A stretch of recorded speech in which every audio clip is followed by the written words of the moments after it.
Of the buff on Bruno. Like, even if you try to address the existing problem, you still lose.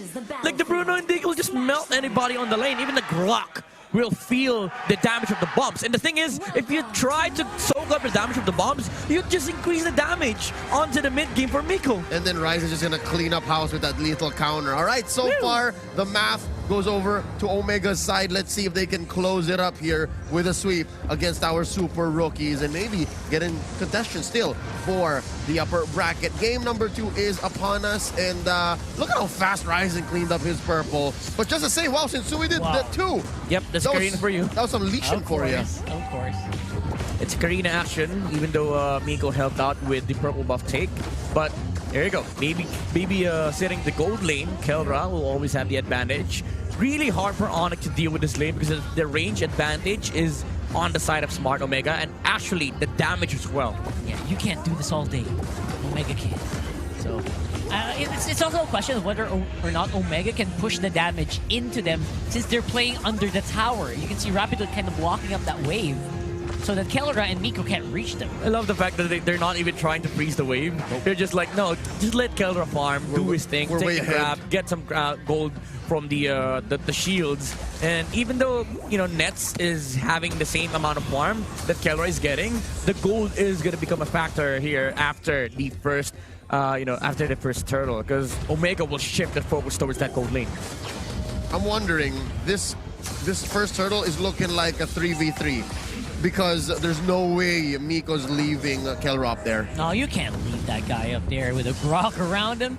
Again, the Grok could be waiting on the bush, or he could be going on mid. Yeah, it's the other way around. Onyx has to supply some heroes onto this turtle take. Yep. That was a nice try from Rapidut. That was a very nice try. KLVJ shimmies on for... I don't think this is worth. You take the turtle, but you give the lane to the Bruno. Yeah, Again. Nets is just gonna have to hunker down. Yeah, and it's gonna be Onyx with the first turtle of the game. And in the absence of Ryota, look, when the cat is out, the mice play. But wait, Nets! Oh, it's a free man on top side. It's gonna be a kill. Omega with the first blood. Kelra with the fast hands there. Fast feet. Fast feet. I love how they I see what you did there. I love how they played that take against the top lane. KLVJ holding some some arsenal from the Federal Strike, and Kelra just walking towards that tower. It was not even trying to hit the tower nor the 1-1. It was like, where'd you gonna go, homie? Straight up. I'm looking where you're going, where you're dashing, so I'm sure that I can get the dash as well to the same direction that you're going. Again, it worked a beautiful effect here for Omega, despite losing out the turtle here on the bottom side. And usually you would say if the turtle spawns in the same spot, the team who got it first is happy. But in this case, Onyx is not happy. No. They were hoping the turtle would go up closer to Nets, so at least they can help. But it's not quite so. They can just do the same sequence, and then Omega can grow this gold lead. Yeah, they should have seen this beforehand. Oh my goodness, look at the damage from Kelra. Chef Rap. That was nothing special, by the way. That was just 2 skills casted. Yeah, this is smart Omega, knowing the fact that the X lane matchup will not matter, so the turtle will not matter as well. Ryzen wants to go for that kill and a lethal counter. Doesn't proc it. Eat these crits, says Kelra. Oh my goodness. 344 in, and they already push in Nets. And the rabbits to add And the salt rabbits, to the injury. of course. The rabbits of death. This is savage. Oh, look at that Super Friends with a flank. On the side, it's a 3-man squad on Onyx. He got an Rapidut. Get that. Oh, it's a Swaparuni. Kelra could be in trouble here. Here's Sensui. And the dive-in is complete. That's Kelra going down. Miko wasted time journey there. Very Filipino savage. Like, you saw how he knows he's about to get sandwiched, and he's still kicking. If I can get 1 kill out of this, I'm happy. He didn't. He did not. I mean, I'm dead either way, so why not, right? Let's try to get some damage in, maybe help my teammates. But you saw how hard it was to take out the Bruno alone. Yep. With the mechanics of Kelra and the mind of Miko. With the reverse time, he prevented the ultimate from the Kagura. It took the Karina rotating towards the top lane to deal with the Bruno. Yep. Yeah, easy pickings here so far. Onyx in this lore, and again, just an easy time for these guys. Omega has been conceding a lot of these lately, and apparently they're probably thinking, what Killer's got this in the bag. Just give him some gold, give him time. As long as we don't lose the mid lane as well. They can leverage that, but only to a certain extent. Yes. Like That's as soon as Kelra says it's game time, it has to be game time. They can miss their window. Yeah, there's a window here in this specific game that they have to man fight against Onyx because you don't want to be, giving a lot of space for these heroes on the side of Onyx to be able to farm up. For one, Super Prince is a scary threat against Smart Omega, even though we've said it earlier that it's hard to play the Kagura against Esmeralda. All she needs to do is find an opening against Kelra to take him down. The burst damage will be enough on the side of Onyx. So again, Smart Omega, they need to play this mid game carefully. They need to start taking fights and taking out the towers of Onyx to be able to take a lot of the resources away. Oh, it looks like turrets are easier for them to take than heroes. Yeah, and that's their mindset right now. Like, let's get some damage on these turrets. Let's look try at to get away. Miko, very, very delayed time journey. Results to Super Prince taking him down alongside the rest of Onyx. And again, I think that's also a tower traded. Was that a tower down? It was a tower down. That's a trade I'll take any day, twice on Saturdays. That's amazing.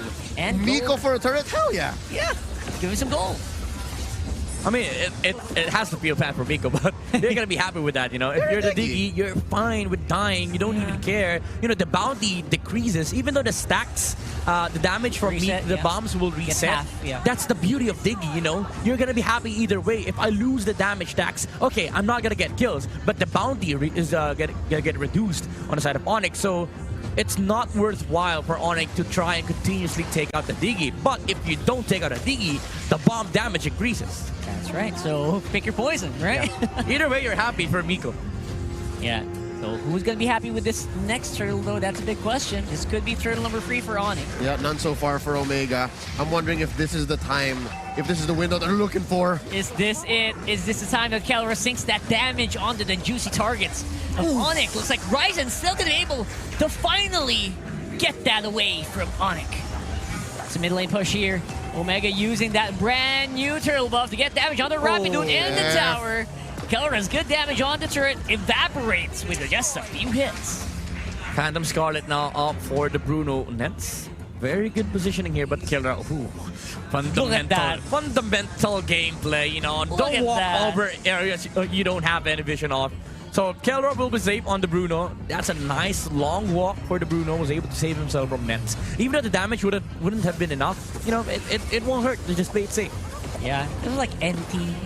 Kelra just flashing a big NT sign over nets right there. Man, the pages of nets, he sat there for about 30 seconds, 40 seconds waiting for someone to come in. But yeah, no, I guess it's a wash. Rather than you try to do some, I guess you could have farmed. Could have farmed, yeah, exactly. Oh! It looks like Miko we in trouble here, just a little bit here, but Rapido is in the worst shape for sure. That with boss Renzio hurts. up in front. Those balls hurt.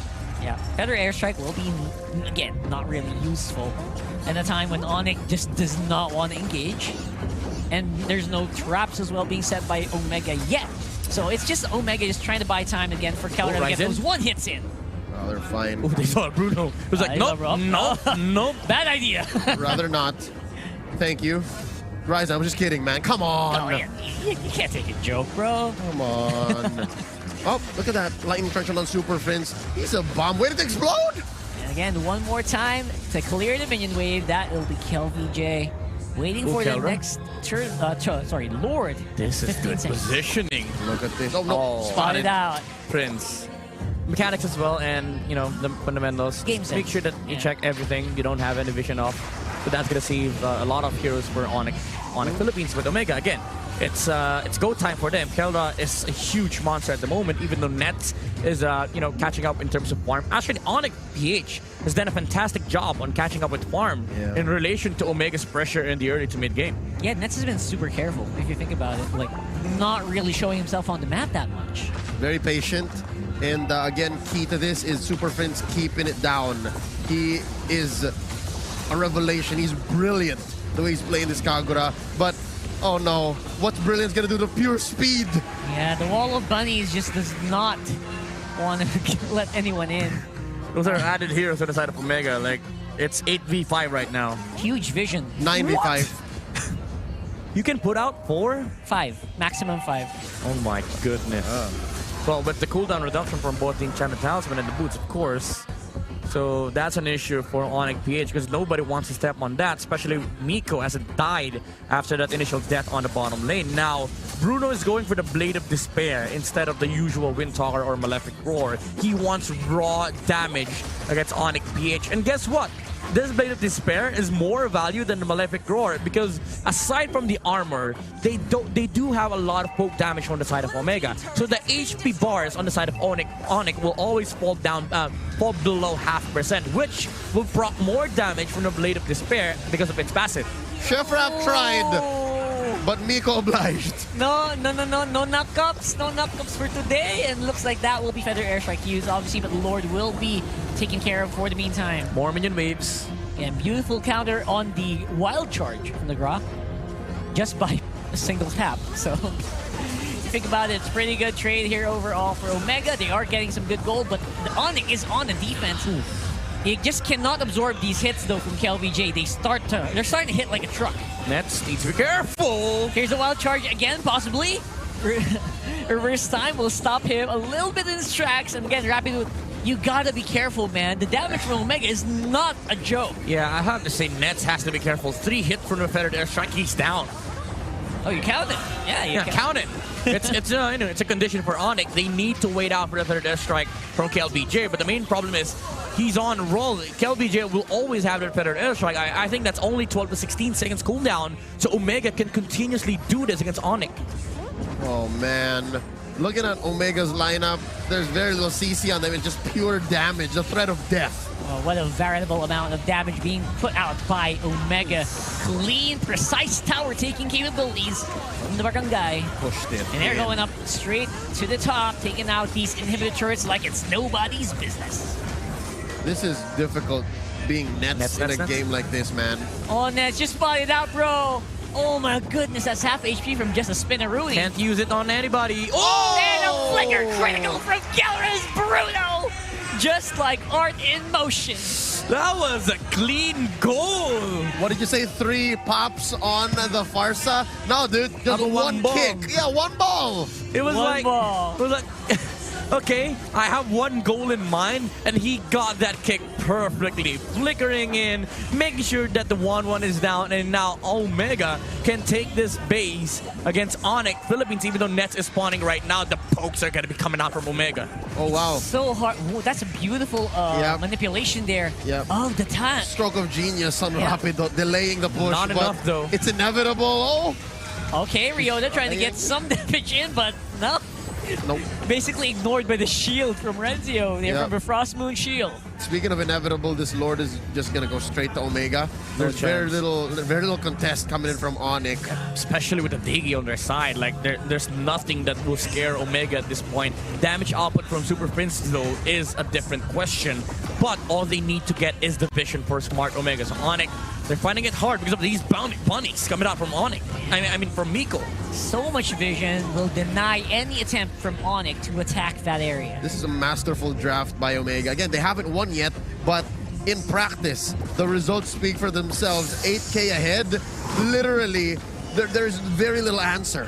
He's adding more damage. Like, what item is this? You need more? How much damage you want? Yes. Yes. All of it. What is he building? Is that going to be the Malefic Roar? He already has Malefic Roar. Really? BOD? He already has BOD.